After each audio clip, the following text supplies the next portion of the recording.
Ecclesiastes chapter 3. A time for everything.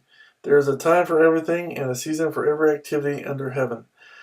A time to be born and a time to die. A time to plant and a time to uproot. A time to kill and a time to heal. A time to tear down and a time to build. A time to weep and a time to laugh. A time to mourn and a time to dance. A time to scatter stones and a time to gather them. A time to embrace and a time to refrain. A time to search and a time to give up.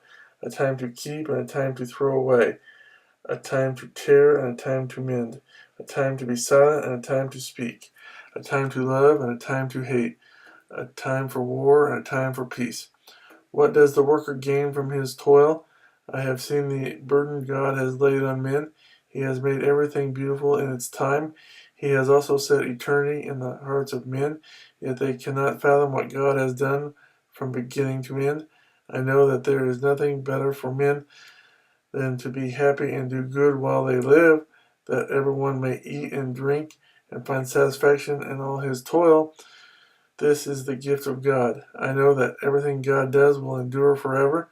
Nothing can be added to it and nothing taken from it. God does it so that men will revere him. Whatever is has already been, and what will be has been before, and God will call the past to account.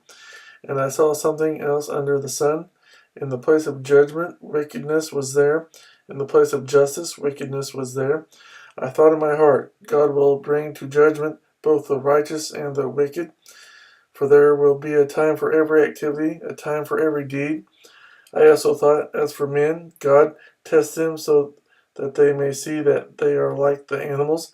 Man's fate is like that of the animals. The same fate awaits them both. As one dies, so dies the other. All have the same breath. Man has no advantage over the animal. Everything is meaningless. All go to the same place. All come from dust, and to dust all return. Who knows if the spirit of man rises upward, and if the spirit of the animal goes down into the earth? So I saw that there is nothing better for man than to enjoy his work, because that is his lot. For who can bring him to see what will happen after him?